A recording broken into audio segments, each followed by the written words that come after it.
Welcome, everyone, to today's podcast, The Engineer Whisperer, and transition into the director role. Today, I have a very special guest, Vernon, with me. So, welcome to the podcast, Vernon. Hey, how you doing, Andrea? Glad to be here. Thank you for inviting me. Oh, I'm super excited to have you here and ask you lots of questions. We've already been having fun before, so let's just continue having fun. So, before we start, tell us a little bit about you. Yes, so thank you, Andre. Again, thank you for inviting me to the podcast. I would tell you what, this is exciting. As I was telling you earlier, I tend to work with product managers, program managers, engineers, logisticians. So, I mean, your audience is perfect for me. So, my background is I'm a retired Army officer. I spent 26 years in the Army, retired as an Army colonel. Now I'm a deputy executive director of a contracting organization, providing procurement support to warfighters all around the world. So yes, so you think simulations, you think advanced technology, you think federal procurement. That's what I lead leaders into providing that type of support. Well, that is why I wanted to invite you here today to give you the mic so that you can share some of your wisdom and everything, and not everything, but a lot of things that you have learned during your service in your career. So let's Absolutely. jump right in. Tell me a little bit more about your transition into your maybe first role of leader of a leaders. Let's start with what came easy to you. Okay, so I mean, I think that's a really great question, right? Because sometimes we tend to overlook the easy things and kind of focus on the things, the hard to do things. So, as an Army officer, we're really trained, from level to level, right? So, I've literally been a director, a leader of leaders, pretty much throughout my entire career. But in a director role, I would say probably I've had experience with about five different leadership transitions. And I would tell you normally, because since I'm a process guy, I'm a business process guy. So, you show me a process and I understand it, then, I can follow that process and I can lead people through that process, right? The Yes. key is I'm good at understanding the process. I'm very good at the whole change transition process, understanding people, understanding figuring out the mission, figuring out, resources, understanding structure, right? So that Mhm. came easy, right? That came really easy because the Army sort of taught me how to do that. Um, One of the things about it being easy was that once I understand the process, I'm really good at mapping things out for people to kind of show them, hey, here's point A, here's point B, here's the things that we need to do to get from point A to point B, and really, feedback, doing lessons learned, doing ARs, and sort of point it back into people and helping them kind of learn through it. So really, that's sort of the easy part of it for me. I'm curious, Vernon, how did you become being good at following processes and reading processes, understanding Okay. processes? Wow, what a great question. So part of it is that I'm a reader, right? So I'm one of those guys who, like, if you look behind me, I probably have like 2 to 3 thousand books in my bookcases back here, Oh, we right? can't see it right now, but I can Right. imagine it. So I mean, literally, I'm a reader, right? And I'm a reflective sort of thinker. I'm always trying to, tie concepts together. And you give me a process, you know, and give me a task, to apply that process to. It's always been pretty easy for me to sort of kind of, mesh the two together and go step by step. The Army sort of taught me to be the step by step, because everything in the military is step by step, by the way, right? Mhm. Hey, do this. Okay, you get that right. Do that right. Well, I think So, in business as well, right. we just call True. it differently, but do the first Yes. process Yes. and Absolutely. then do the next. Yes. So, and that's true. It really is true. I think but they're also creative people, right? They are not really process oriented. They really don't necessarily like processes, right? So for those who don't really like processes, I think your audience probably do, because if you talk to engineers, yeah, the engineers are all about processes, right? Yeah. But there's some people, particularly in my field, where you get the gamut of, procurement. You get the gamut of people who are straight process oriented because they're following laws and regulations and things. Sure. And then you get those people who may think a little bit differently. They're still process oriented, but they think differently. So they come from different perspectives to the same task, if that makes sense. It does. It does. And Yes. so what I'm hearing is that you're very good at almost like collecting all these data from reading from the, the steps of the processes and then almost visualizing it, putting it all together. It's that connecting Yes. skill and Yes. then almost translating it to others so that they can one see themselves in it, Mm, two understand the process, yes. and then three have the buy-in of all right, I'll do my best to Yep. follow the process. Now I understand why I'm following the process and I understand the purpose of the process. Yes, absolutely. 100%. And in fact, you mentioned something about visualizing the process. So I'm a visual person, right? So generally, you can tell me something and I hear you, but until I see it, right? I really don't understand it. So that's the other thing that I bring to the table when I'm helping lead leaders through is like, okay, guys, let's kind of put this on paper or let's put it on the screen and let's kind of talk through it. So I find that showing people, visually, the steps, communicating, kind of talking through it visually, that tends to help as well. Um, So what's your method for visualizing? Do you take literally the pen and paper or whiteboard it or what do you do? Good question. So, I use a number of different methods, right? So, PowerPoint is, which I'm sure you're not surprised. Mind maps. I'm big on mind maps. Yes, yes, Whiteboards. yes. Using sticky notes. Laying out a process using sticky Uh-huh. notes. Definitely, getting a dry erase board and just kind of laying it out. Kind of visualizing it. So that helps a lot as well. I love it. I love it because I find that um, well, engineers are put in this box that they're sometimes too dry and Hmm. they're not as creative as we think about maybe artists and Okay. other creators. But then you're bringing a great example of no engineers are they're in their way and Hmm. in their field and industry they find very creative ways to express themselves and their skills. So I think Yes. visualization is one of them. So thank you for Yes. mentioning it. Yes. And in fact, engineers are probably some of the most creative people you can think of because you think of all the things that have been created. I mean, there's an engineer involved somewhere in the process, actually, taking the concepts and actually aligning it, to the, schematics, drawings, or whatever it takes, right? So engineers are actually very creative. And you're right, most people don't think that though, because they kind of like, hey, you need to follow the specs, right? Government is you need to follow the specs, right? But they are pretty and they are kind of stubborn too, right? But people can say that about army people too, right? They say we're stubborn, right? Oh, we use labels all the time, right? And then put Right, people right. in the boxes, especially before we even understand them. So that's one of the reasons I wanted to invite you here and I'm doing these interviews because I want people to see the other side of Yes. engineers. I want people to hear the other side.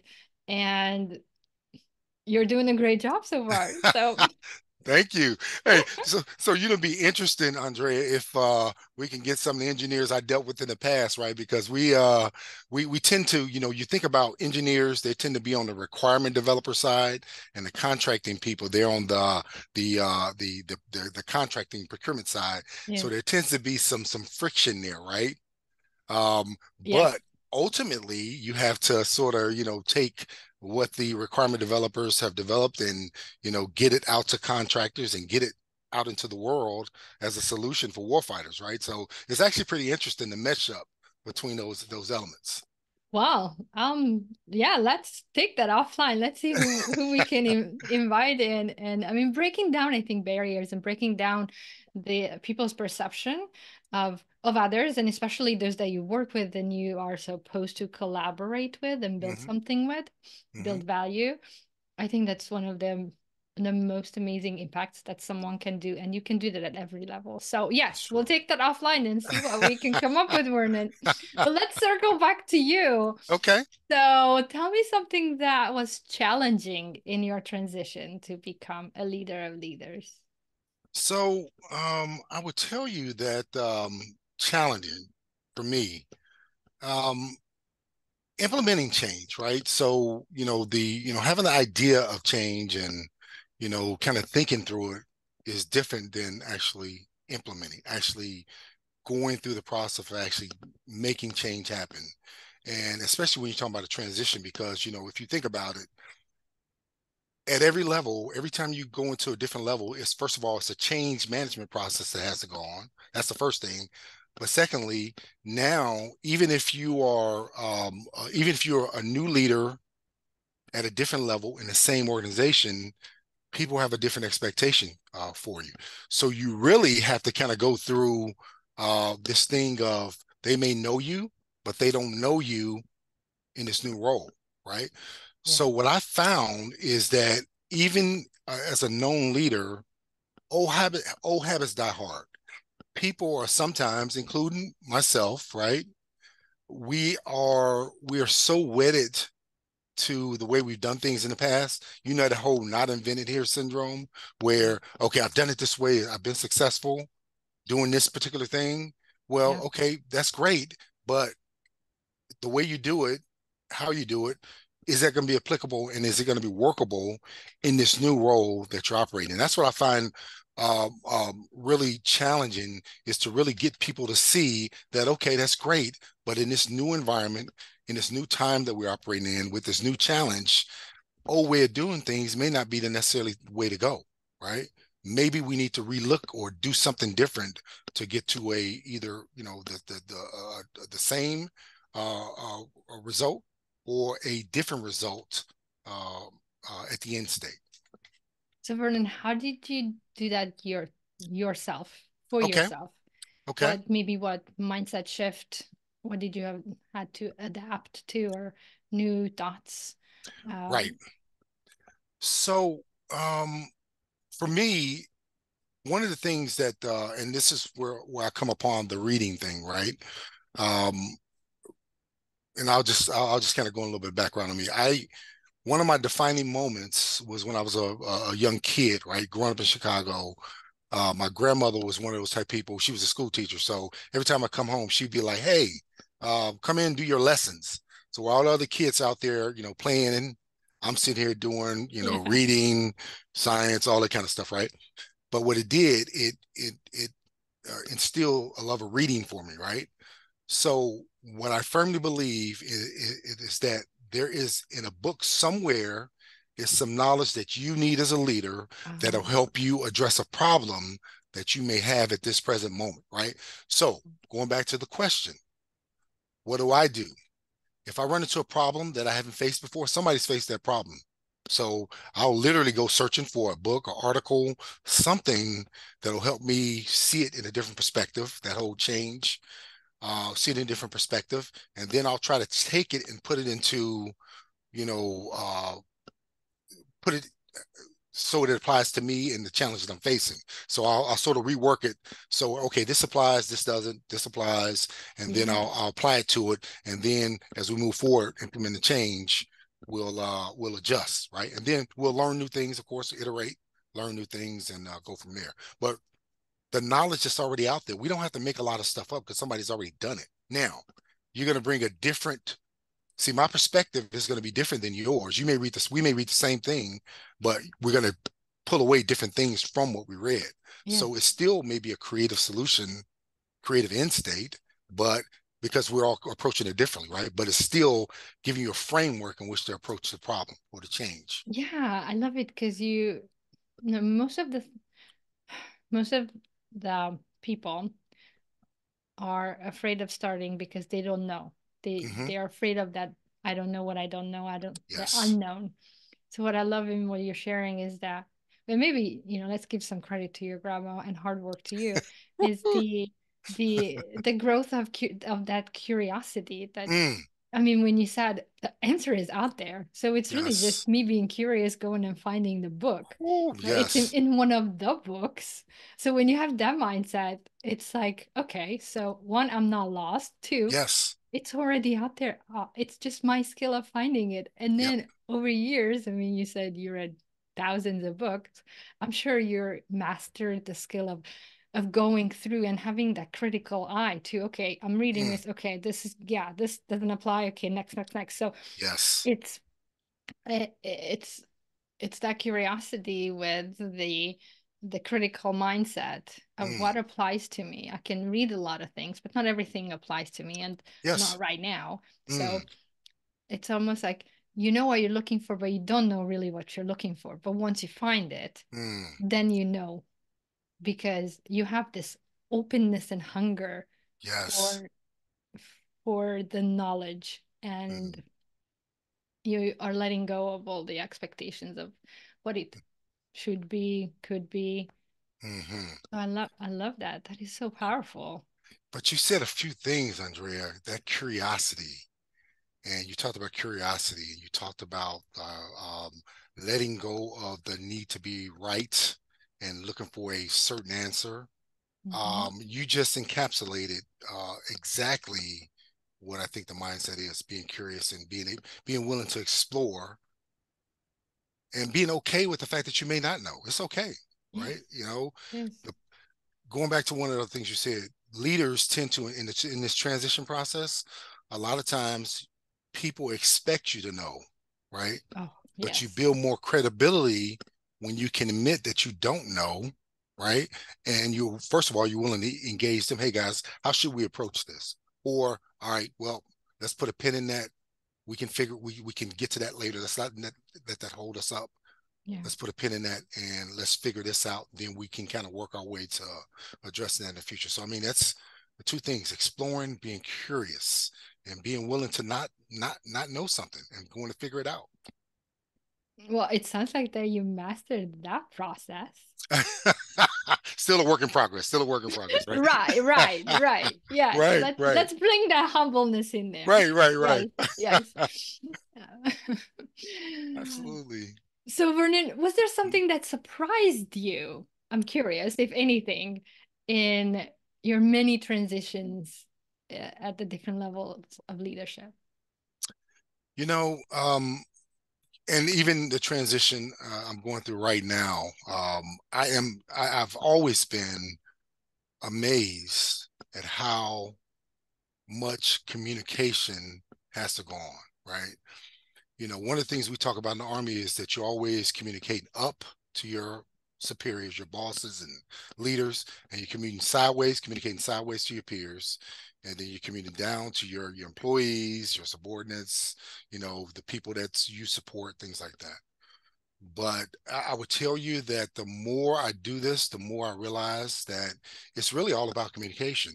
And even when you think you've got reached the point where you've communicated enough, I always ask the question, who else needs to know? Right. So every time before I send Mm, out an email, I yeah, think, who else needs to know about this? Right. So they won't be surprised, so they won't get offended because they were left out.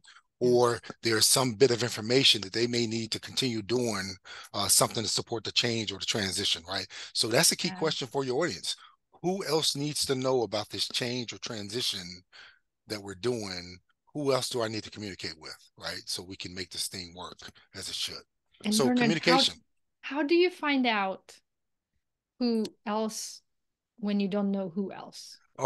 Oh man, great question. Oh wow. So what we do is something called a stakeholder analysis, right? So Yeah, but it's interesting you brought that up because we just finished doing a stakeholder analysis, which led to our communication strategy development, right? yeah. So I sort of think of it from the standpoint of when I say who else needs to know, I'm like, who's a stakeholder? Who will this change or this new item or new initiative, who will it affect? If it will impact somebody mainly negatively, right? If there's going to be some friction based upon something we want to do, that's Mhm. who I want to make sure I'm talking to, right? But also positively as well, because that could be a good news story, right? So it's like, okay, negative, positively, who's going to impact. That's how I sort of think about who else needs to know, right? To Right. answer that question.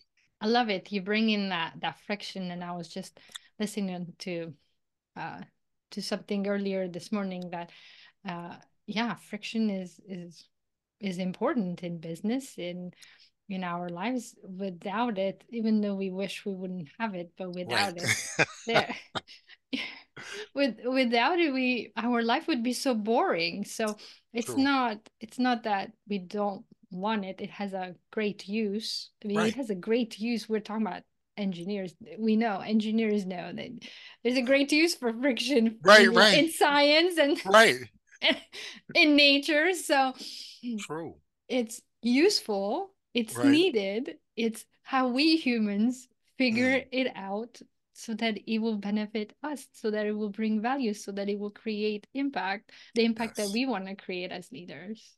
Absolutely. You and the way you just phrased that is, because some people view friction.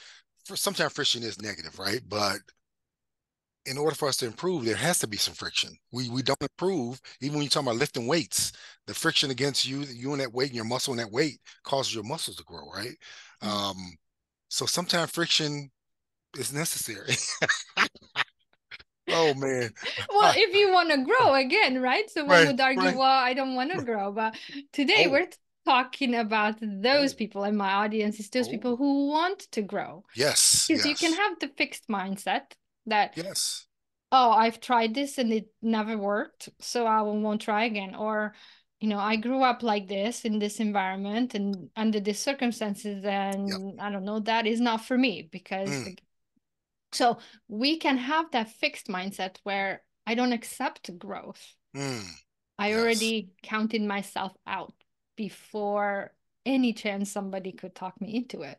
Yep. And then there's that growth mindset where Mm, not yet. The power of not yet. I haven't tried it yet. It mm. hasn't worked yet. Okay. But what if I give it another shot? So Yes. that is what You, I'm you, you thinking. know, you just mentioned the fixed versus growth mindset. It's interesting that about 3 weeks ago, my organization we did really a talk about the book Mindset, Mhm. where Dr. Dweck Mhm.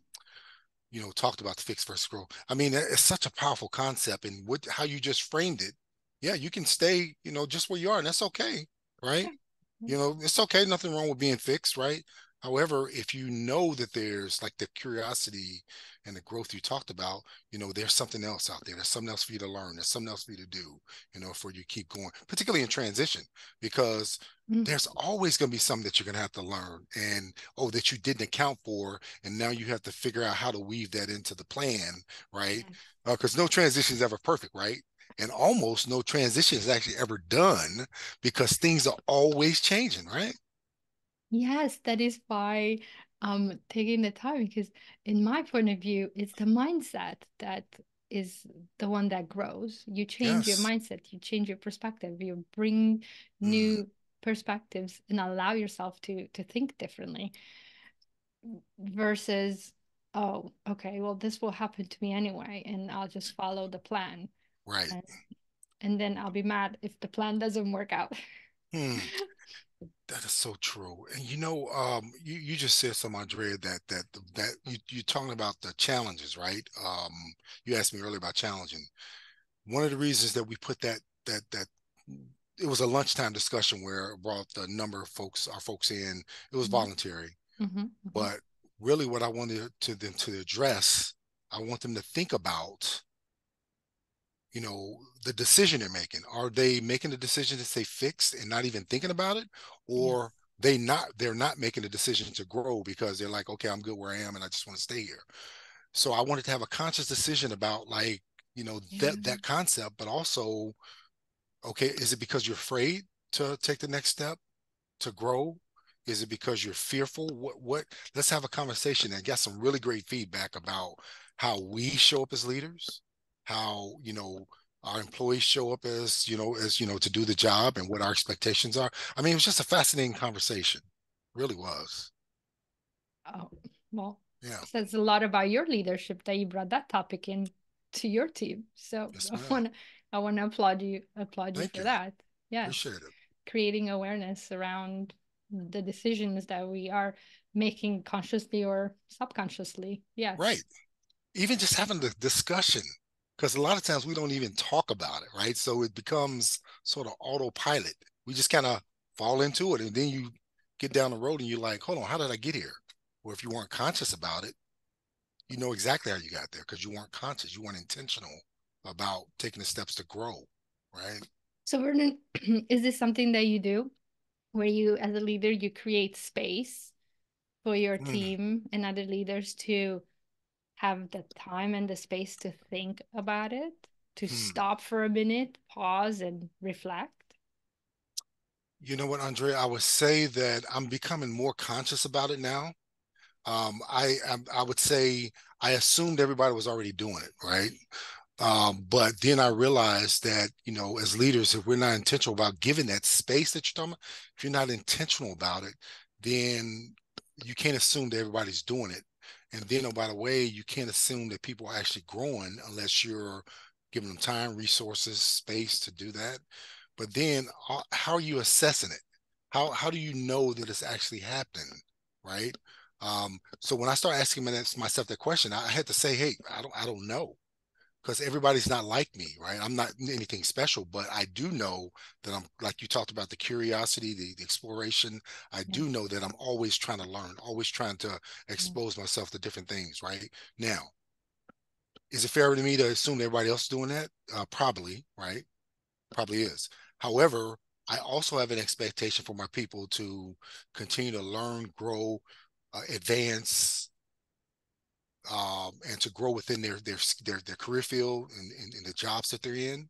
Mm-hmm. But how am I confirming or verifying that? Which led me back to what we did about a month ago. I wanted to just talk to people and say, okay, guys, how do you all feel about, like, what's your thought on failure? What's your thought on fear? What's your thought on change? Right? Because I knew we had this change that we're going through right now coming up, right? So I wanted to kind of see where people's minds were at the time.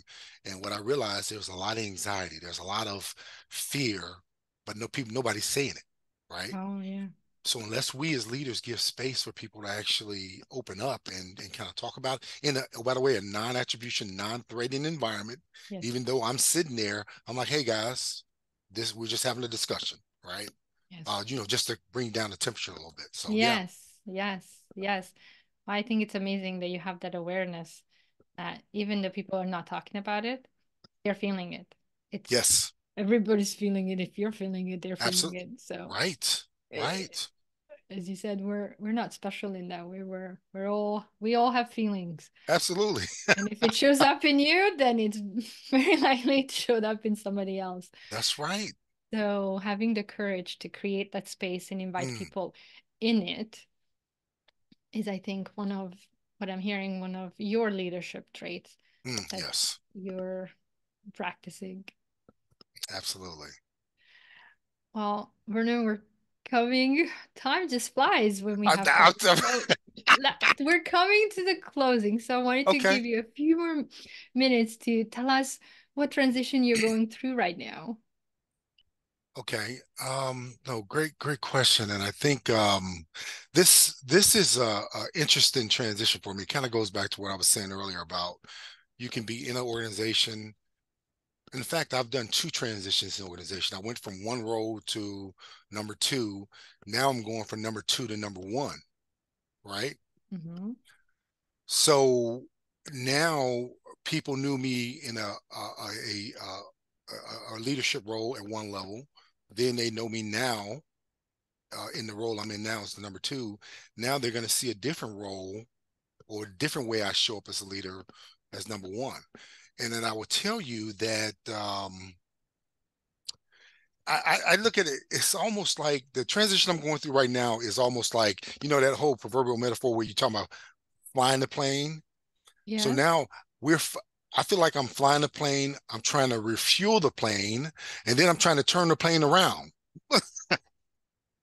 Let me just get this straight. Like, I Right, just imagine somebody running around right, right, or maybe you invented something where you can be in all these places at the same time. So, I right. mean, Go ahead. everything is possible. Right, right. So think about you're flying the plane, right? Okay, yeah, we got to fly the plane, Wow. and then you have to refuel the plane. So now you got to think about, okay, well, how do I keep this plane going, right, Yes. over the long term? And then I'm like, okay, well, we need to go that way. So now I need to turn the plane, right? So that's on the transition I'm going through right now. That's what I'm feeling, me, right? Yes. I can only imagine what my people are feeling, right? What if I'm feeling like that? What are they feeling, right? Yes. Yes. Because now they're like, okay, well, we got this crazy guy that's about to go up to be the top leader. What is he gonna make us do? Is he gonna keep things the same? Is he gonna change?